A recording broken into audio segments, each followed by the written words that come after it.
escuchan a través de nuestra radioemisora Radio Luen.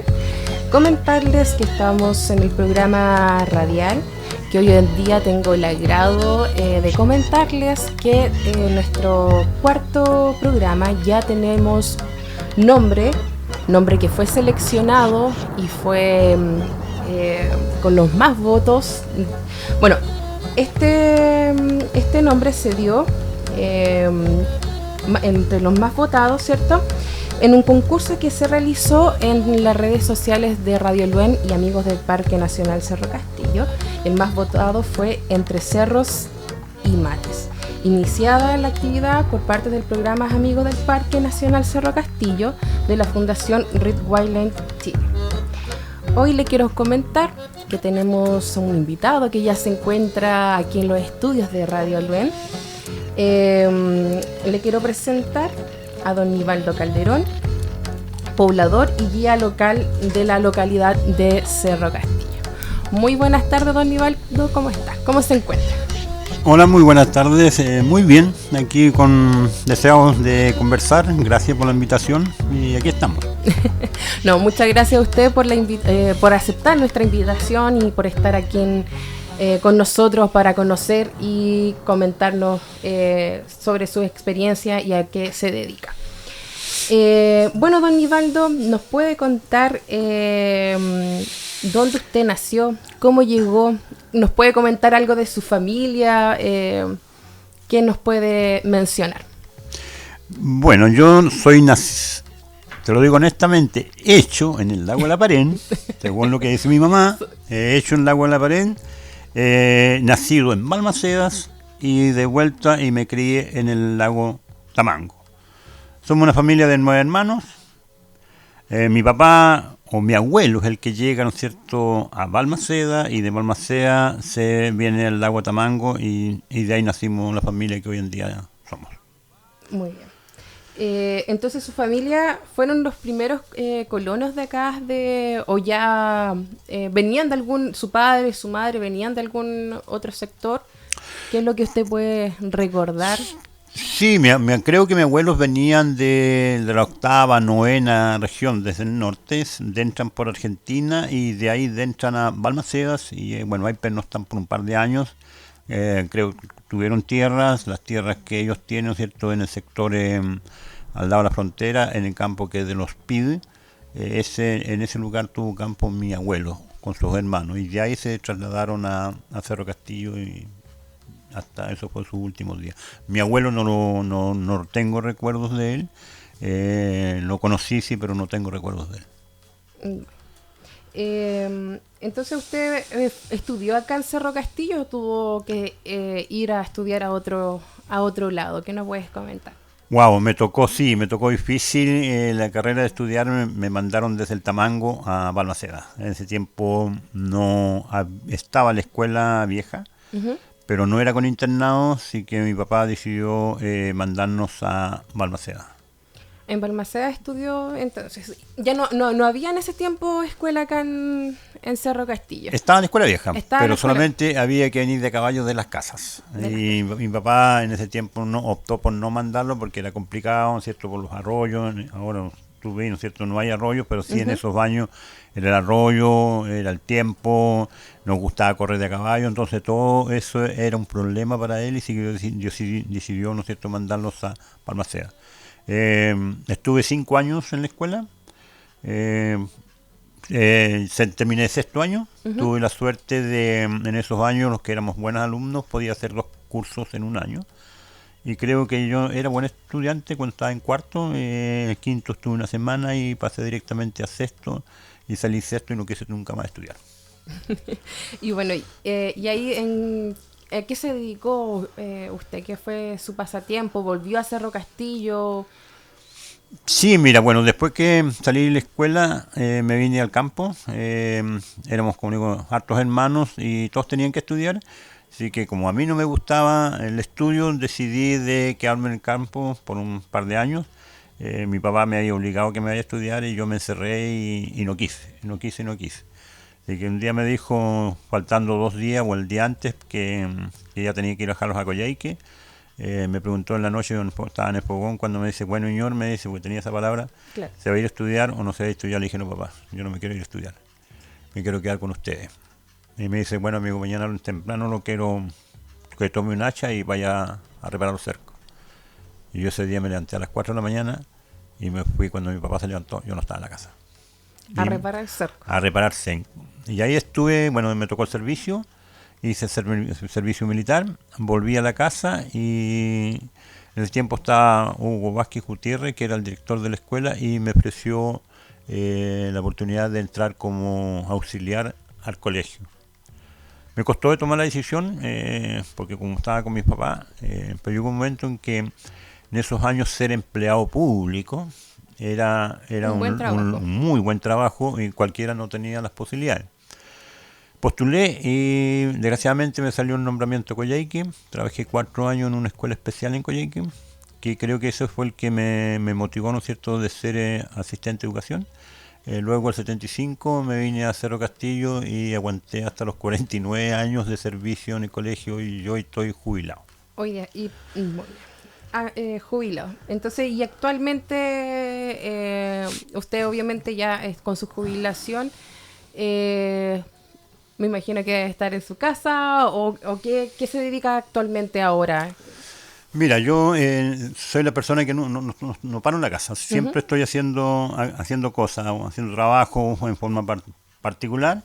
Y bueno, felizmente a última hora tuve la suerte de postular, ¿no es cierto?, al concurso del Paredón Las Manos.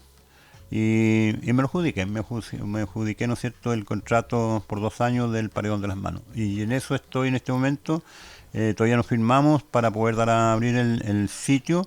Creo que dentro de esta semana se va a abrir el sitio ya definitivamente, el Paredón de las Manos. Estamos trabajando, estamos reparando, tenemos que pintar, estamos haciendo unas cosas, así que en eso estamos en este momento. Bueno, sabemos que no solamente trabajó en la escuela como asistente de la educación, también gran parte de su vida se dedicó a guiar. A guiar también sobre el Paredón de las Manos. ¿Nos puede comentar cómo fueron sus inicios de guía, cómo aprendió y con quién? Mira, sí, esa es una historia que la cuento siempre. Yo tuve la suerte de conocer al descubridor de las pinturas rupestres allá por el año 64, 66, más o menos, que llega en esos años. Gente a pie, era muy poca la que andaba, y un día X ladran los perros y mi papá por la ventana ve que venía una persona, así que me dice, Nivaldo, mira, ahí viene un amigo, un gringo que viene a pie. Y así que fui a buscarlo, lo atendí, lo hice pasar, y era un gringo alto para nosotros.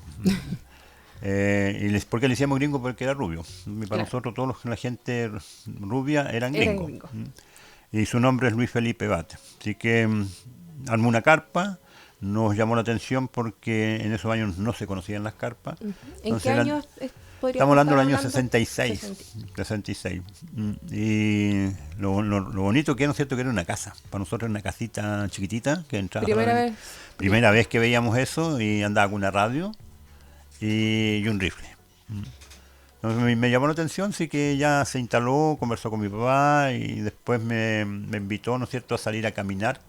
Le pidió permiso a mi papá, ¿no es cierto?, a buscar, que le mostremos las casas de piedra, las cuevas, los paredones, a ver si había pintura. Y nadie, no, si aquí no hay nada, aquí no hay nada. Y así empezamos, sin darnos cuenta, en mi caso, de que eso me iba a poder servir, ¿no es cierto?, en mi vida. Que llevo más de 50 años, porque yo tenía 9 años cuando conocí a Felipe, él tenía 12, es una diferencia muy poca. Trabajé con él no trabajé, sino que anduve con él hasta el 73, poco antes del 73. Todo por un cambio de datos por balas.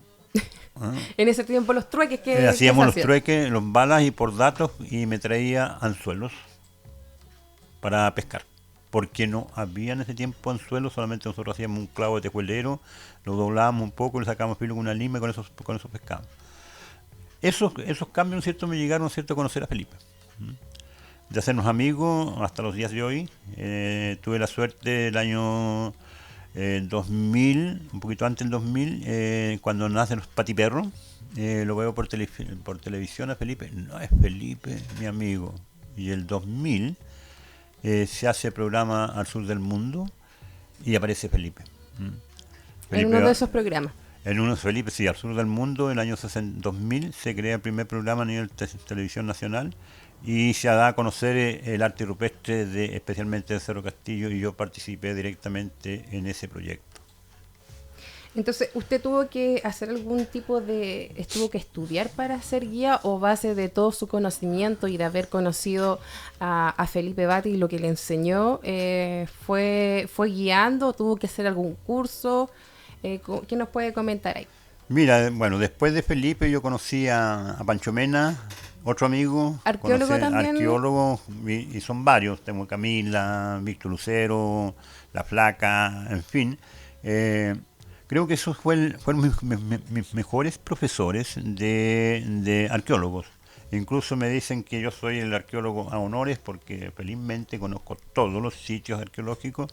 He participado en excavaciones, en prospecciones, en todo lo que sea relacionado con la parte arqueológica. Y cuando se abre el paredón de las manos, sí, hice un curso en la escuela, e incluso postularon niños de la escuela. Creo que en una de esas estuvo tu hermana, de Carolina. ¿Sí? Uh-huh. Estuvo la Silvana Maurelia, de los que me acuerdo en este momento, y el famoso Wilson Aguilar. El Wilson, delegado municipal. Que hoy en día es el delegado municipal. Pero ¿por qué le digo yo don Wilson? Porque en ese tiempo en la escuela él quería ser guía, y me parece que estaba en primero o segundo año. ¿En qué año más o menos? Estamos hablando del 94, 95, tiene que ser, porque 94... ¿Y ese partido por el colegio o por algún...?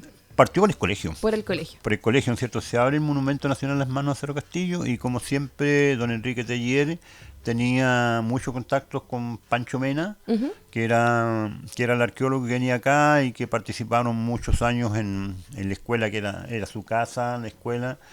También una pequeña historia, ¿no es cierto?, que puedo contarla, que el 83 viene un grupo de norteamericanos a la escuela, y estuvimos todo el verano trabajando, y habían dos compadres que eran de Club de Leones, y hacen la primera donación de 9 combustiones lentas para el colegio. Bueno, en ese tiempo teníamos solamente teníamos una famosa chimenea, ¿eh?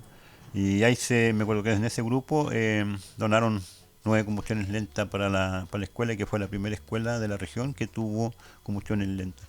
Y ahí teníamos todo, así que ellos tenían toda la garantía, ¿no es cierto?, para trabajar en la escuela, pero también hacía eso, ¿no es cierto?, de poder trabajar con niños. Y de ahí nace, ¿no es cierto?, el paredón en las manos, y aparecemos los guías, ¿no es cierto?, con una certificación de la Universidad de Temuco.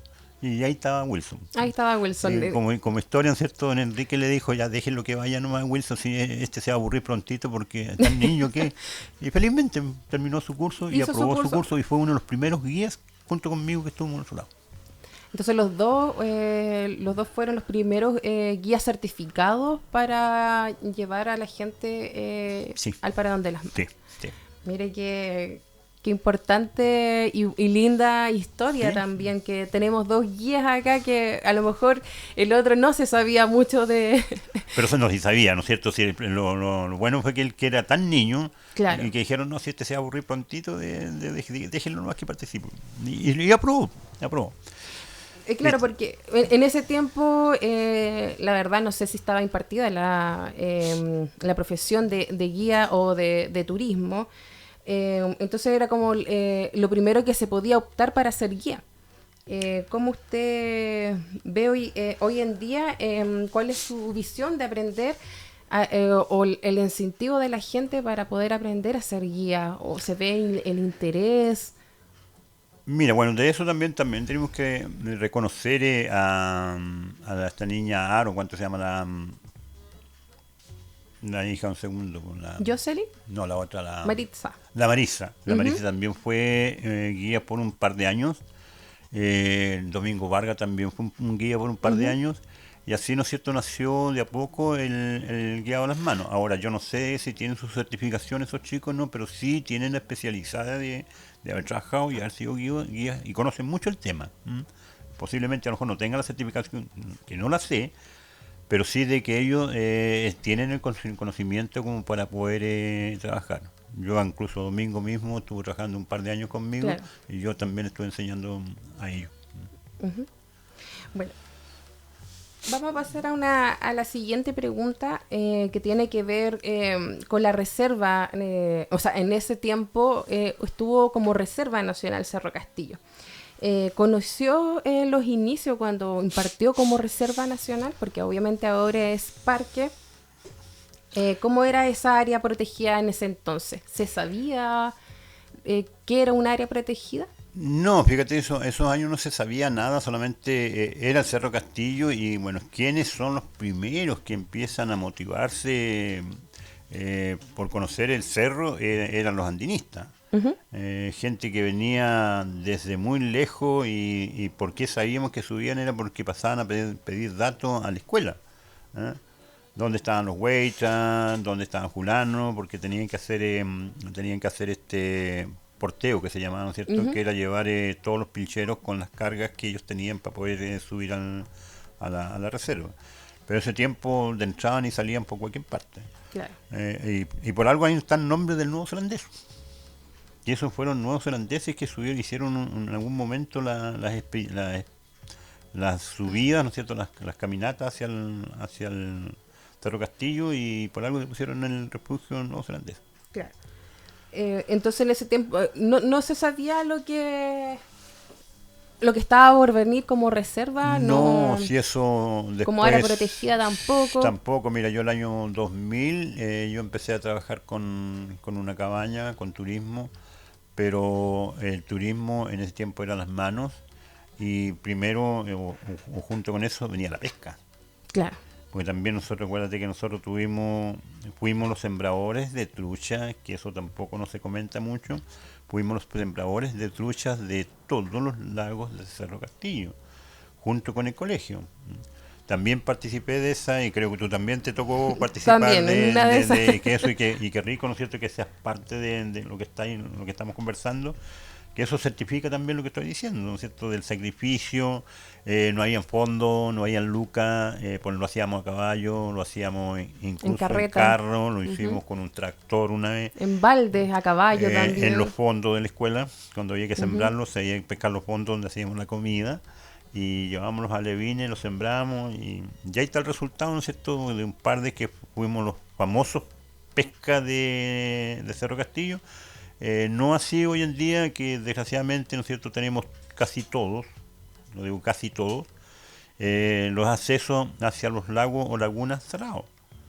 Creo que hay uno o dos lagos que podemos entrar gratis, o que los dejan de entrar, no Claro. hay más. ¿Eh? Sí, un tema, Un tema. es un tema para ir abordando.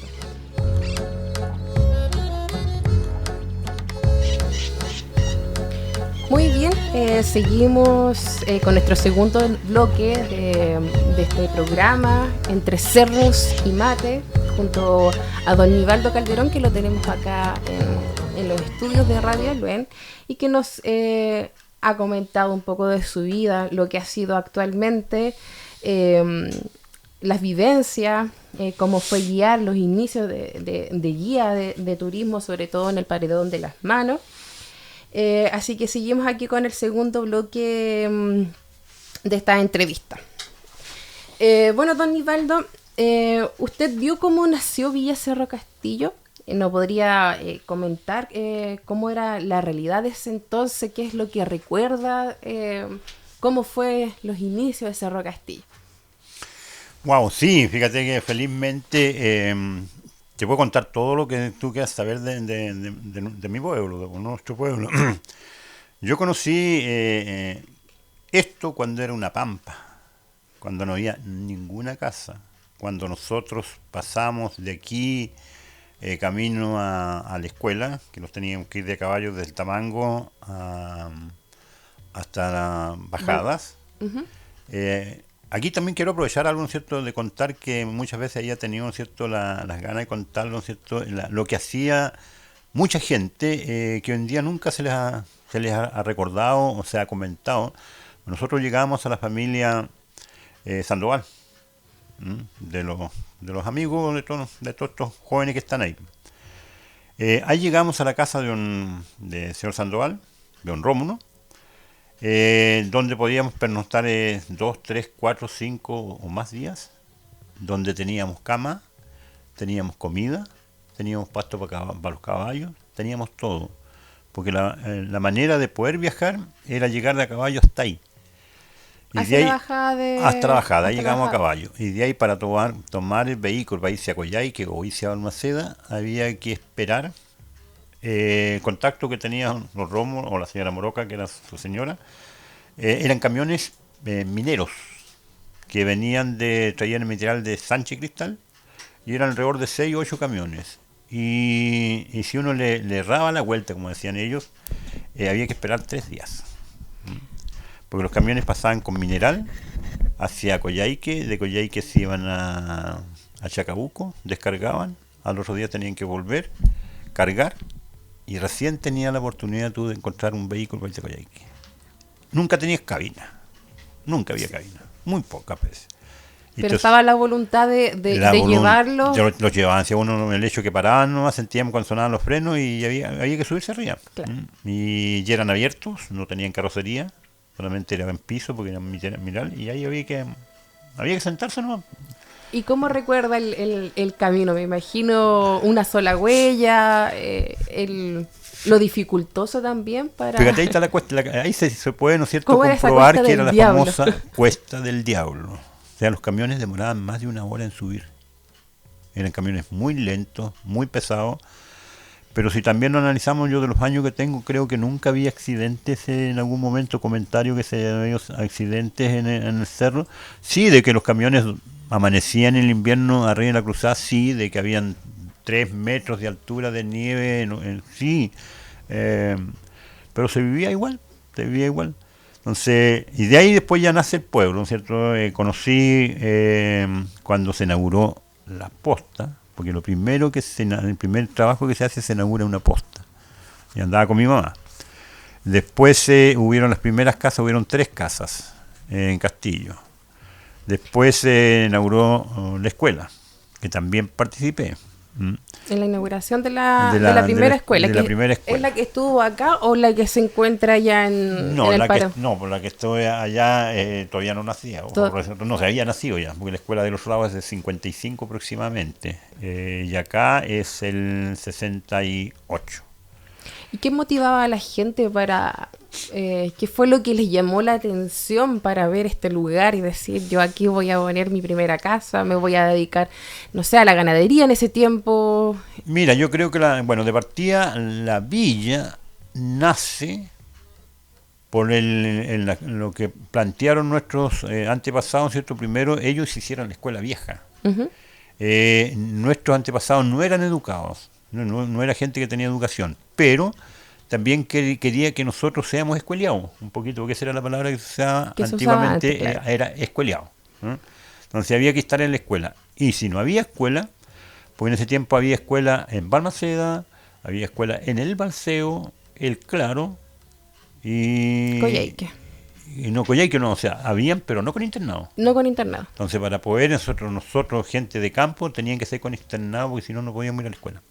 Para darle la educación a sus nosotros. hijos fue como la base, ¿no es la cierto? base Y ahí hicieron la escuela al otro lado. Y ahí está don Honorato Chacano, que fue el gestor de la escuela, y se juntaron entre ellos, y hicieron los ladrillos, hicieron la madera, hicieron todo, y se construyó la escuela.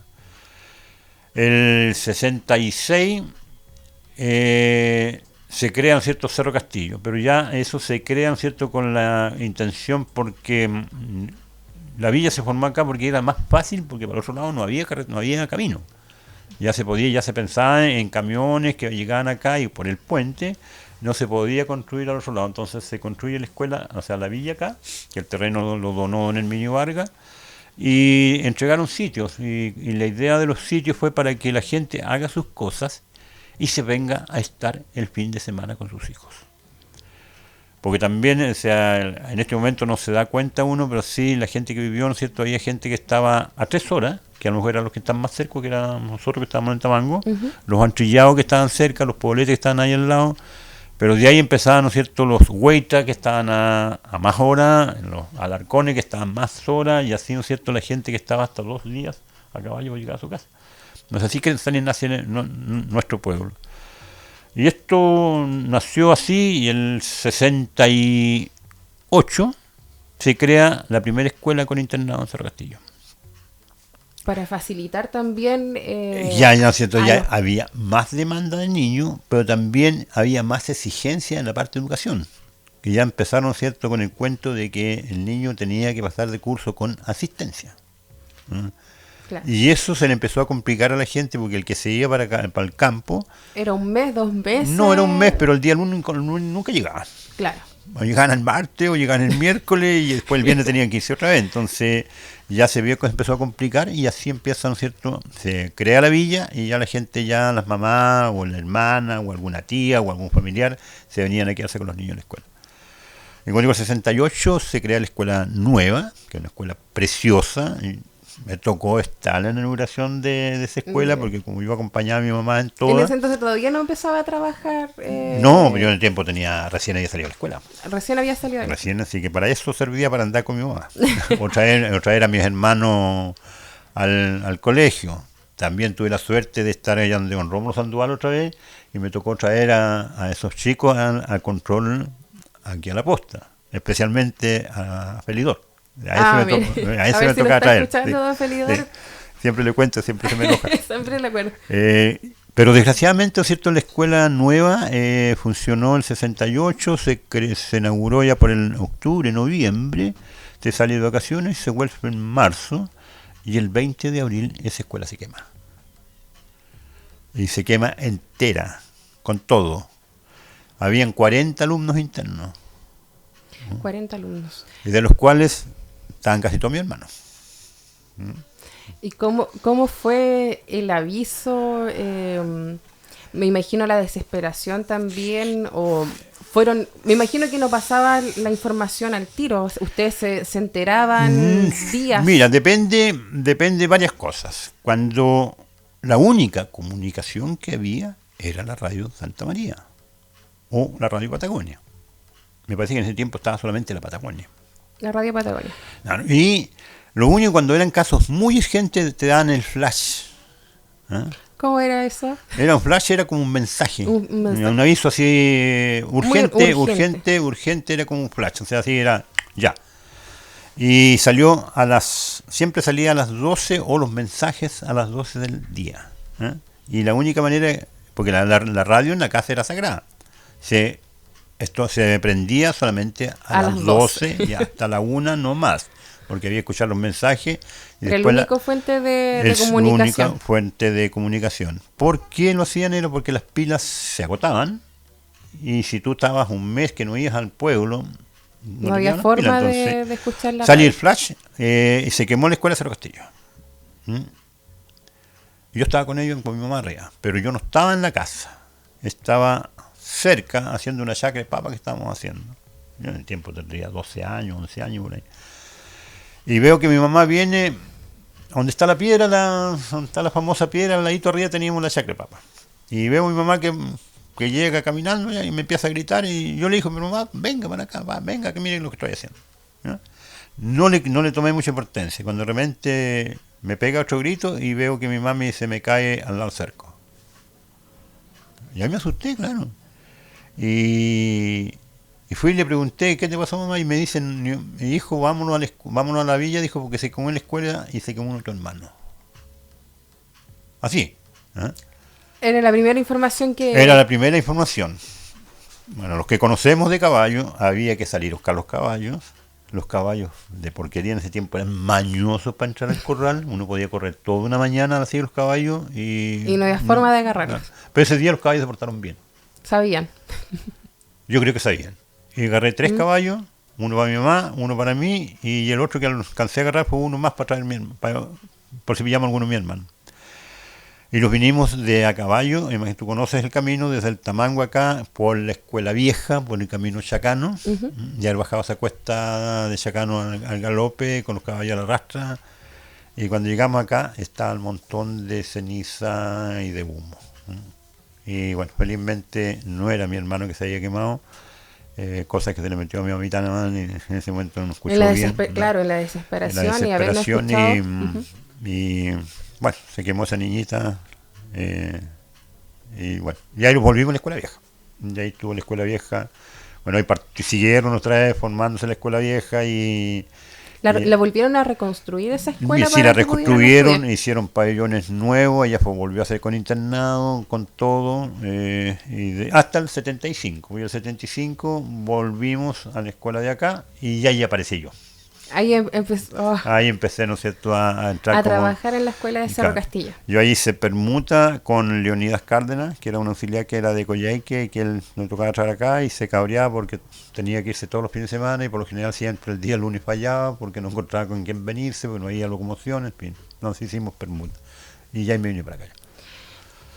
Y en ese entonces nos podría comentar, indagando un poquito en lo que es hoy en día el cuidado de la naturaleza. ¿Qué se conocía? ¿Qué se sabía? ¿Era importante el cuidado? Mira, yo creo que el único cuidado que sabíamos tener, ¿no es cierto?, eran los incendios forestales. A eso le teníamos miedo. Y eso siempre se hablaba de los incendios forestales, pero de medio ambiente... yo creo que no hace muchos años que se empezó a hablar, ¿no es cierto?, del cuidado, de la mantención, de ¿no es cierto?, que no podíamos cazar los huemules, de que no podíamos matar los patitos, de que no podíamos matar, ¿no es cierto?, los pájaros, los pitíos, los carpinteros. Los animales en peligro de extinción también. Porque nosotros, te lo digo honestamente, lo digo la frente muy en alto, sí, porque yo pillaba un pitío, pillaba un carpintero y me lo mataba, porque era el único juego que teníamos en ese entonces era matar pájaros. Claro. O tener los pájaros galleteros que le decíamos, ¿no es cierto?, de salir a cazar pájaros con los perros, gallareta. Ahí usted nos nombró un amigo que nosotros y que tenemos acá en el Parque Nacional Cerro Castillo, que es el huemul. ¿Se sabía la existencia del huemul? Sí, de que hubo un huemul. Creo que lo sabíamos siempre. De partida en el campo, lo que siempre pillábamos eran astas de huemul. Abajo en la costa, con mi papá, la primera vez que me tocó llevar, ¿no es cierto?, me llevó abajo a la costa, que era el camino a la pared, ahí encontramos 2 cabezas de huemul y las dejé colgadas en un árbol, nunca más las pude pillar. En el campo sí, nunca habían huemules, pero sí en la Bayovera, en el Percala, que era el sector acá de la pared, en el campo de Chénfere, campo de Ruilar, que era más o menos por ahí, ¿no sé, un sector que se llamaba el Percala y Bayovera, sí, ahí se pillaban. Y cuando se hizo el camino nuevo, que en ese entonces era de ripio, porque acá en el parque, ¿cierto?, cuando uno va a Coyhaique, es lo primero que uno se encuentra, y los que tienen suerte es ver el huemul. Pero antes se podían apreciar... o solamente un par de años atrás que ahora han sido más vistos los huemules. Mira, según los conocimientos que tengo yo, es cuando se abre la carretera, ya cuando se empieza a pavimentar la carretera, empiezan a correrse la voz que habían huemules. Ahora, cuando los pillabas, era muy raro. Era muy místico. Yo creo que tenga tenido cerca de 40, 50 años cuando vi el huemul por primera vez a metros. Pero antiguamente en el campo, uno andaba todos los días en el campo y jamás pillaba un huemul. O lo mismo que pasábamos, caminábamos arriba, sabíamos que el puma los hacía daño, pero tampoco lo pillamos. O el zorro lo hacía, ese sí era más fácil pillarlo. Pero tampoco, ¿no es cierto?, no había un consenso o no había, ¿no es cierto?, una señal de que los huemules, o sea, primero los huemules no se podían cazar, que el puma tampoco se podía cazar, que el zorro tampoco se podía cazar, y la gente de repente lo cazábamos igual porque eran dañinos para los pobladores, para los campos. Claro. ¿Y ahora qué visión tiene sobre el huemul? ¿Qué nos puede comentar? Mira, bueno, de partida, después uno va aprendiendo, con el colegio sí me tocó estar harto, fuimos amigos con los de la reserva, estuvieron trabajando por muchos años con el colegio. Yo tuve como 10 años amigos de la reserva, llegué a ser vicepresidente de consejo de amigos de la reserva. Trabajábamos con gente de la villa, con gente del Blanco, en Balmaceda, Lago Elizalde, todo lo que era alrededor y ahí, ¿no es cierto?, estuvimos metidos directamente en la conservación del huemul, en la conservación de la reserva. Por 4 años nosotros nos dimos el trabajo de limpiar la carretera desde la Mirador de la Cuesta del Diablo hasta Laguna Chigüay. La caminamos a pie, gente de la villa y niños recogiendo la basura. Parte de la escuela también se hacía... También se hacía parte de la escuela. Y lo hacíamos porque nos gustaba y porque todos participábamos y era algo que ya era nuestro. La reserva ya pasó, o en ese tiempo era... Era reserva. Claro, el reserva, ¿no es cierto?, era nuestra. ¿Y ya la conocíamos como nuestra. ¿Y cómo usted se imagina el parque en 100 años más? ¿Cómo cree que será? ¿Tendremos la misma visión? ¿Cuidaremos más de nuestro entorno, de nuestro parque? Mira, hay varias cosas que de repente uno dice cosas, ¿no es cierto? Y de repente hay mucha gente que se enoja o se sienten mal. Yo hace un par de años atrás, incluso trabajando en turismo, teniendo gente que sube a la laguna, todo, pero hice el comentario en una reunión que tuvimos, en un seminario, de que ya yo no era partidario de llevar gente a la laguna, ni a los glaciales. Me incluían, ¿cierto?, Laguna de San Rafael, el Explorador y todo, porque si de algún punto de vista nosotros lo analizamos, estamos haciendo un daño terrible a la reserva, principalmente a la reserva del agua. A eso me refería yo, ¿no es cierto?, porque nosotros subimos, poner un ejemplo, ¿no es cierto?, subimos 6 o 8 personas hasta la misma laguna y los vamos al glacial y tomamos agua como lo hicimos las primeras veces y los bañamos en la laguna como lo hicimos las primeras veces. Pero con color, ¿cuánto le estamos transmitiendo de calor, ¿no es cierto?, a esa reserva, a ese hielo? Y esto se viene dando de cuando se abre la carretera, ¿no es cierto? Porque antes no había ninguna cosa que contaminaba. Y no se conocía tampoco. No se conocía, teníamos solamente los caballos, y los caballos no contaminaban nada. Claro. Pero ya se abre la carretera y si nosotros lo analizamos cuántos vehículos pasan diario por cerca del parque o cerca de las partes donde hay nieve, donde hay hielo, los barcos que están entrando entonces en 40 o en 100 años más, ojalá tuviéramos agua. Que ese es un tema, ¿no es cierto?, que si uno lo mira todos los días, glaciares están retrocediendo. Claro. Si nosotros vamos a la laguna... Los cambios climáticos también. Si vamos a la laguna, ¿cierto?, nos vamos aquí al arroyo del Bosque, Hualcacique, vemos cuánta agua trae y eso es puro hielo que se está derritiendo. Nada más que eso.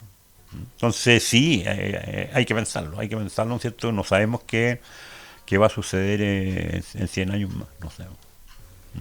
Esperemos que sea lo mejor. Esperemos que sí. Sí.